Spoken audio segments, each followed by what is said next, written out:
Maintenant, pour ce deuxième encadré théorique, on veut déterminer le nombre de périodes d'intérêt, noté N. Janie a investi un montant de 3 000 à un taux d'intérêt annuel de 6 composé semestriellement.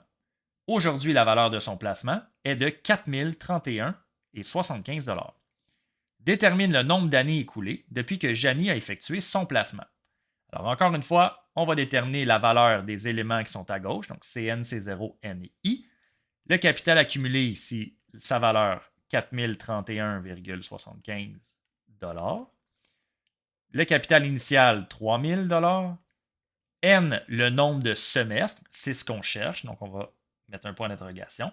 Ici, il faut faire attention, comme dans l'exemple précédent, ici, il va falloir faire une conversion à la fin, puisque N, c'est un nombre de semestres, mais qu'on me demande dans la question un nombre d'années. On devra convertir la réponse. I, c'est le taux d'intérêt composé par semestre. Donc, le taux qu'on m'a donné, il est annuel, 6 Je dois le diviser par 2, puisqu'il y a 2 semestres par année, pour obtenir 3 par semestre, en décimale 0,03. Dans la formule, on peut remplacer les valeurs connues. Donc, CN, c'est 4031,75. C0, 3000. 1 plus I, qui est 0,03, et N, qui est la valeur que je cherche. On peut calculer ce qui se trouve dans la parenthèse. 1,03 va correspondre à la réponse. Donc ici, ce qu'on cherche, c'est la valeur de l'exposant. On va commencer par diviser par 3000 de chaque côté. 4031,75 divisé par 3000, on obtient 1,3439. Pour déterminer la valeur de n ici, c'est le logarithme qui va nous aider à le faire. Donc, n correspond à l'exposant qu'il faut donner à la base 1,03 pour obtenir la puissance 1,3439.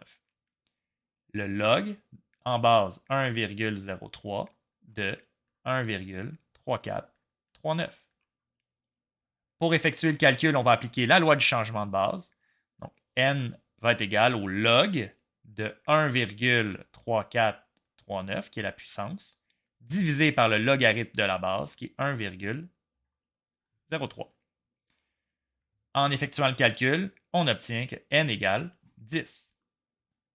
La durée du placement de Janie est donc de 10 semestres, ce qui est équivalent à 5 années, puisque comme il y a 10 semestres, on divise par 2 pour déterminer le nombre d'années. 10 divisé par 2, qui donne 5. Janie a donc placé son argent depuis 5 ans. Voilà, c'est ce qui termine la capsule.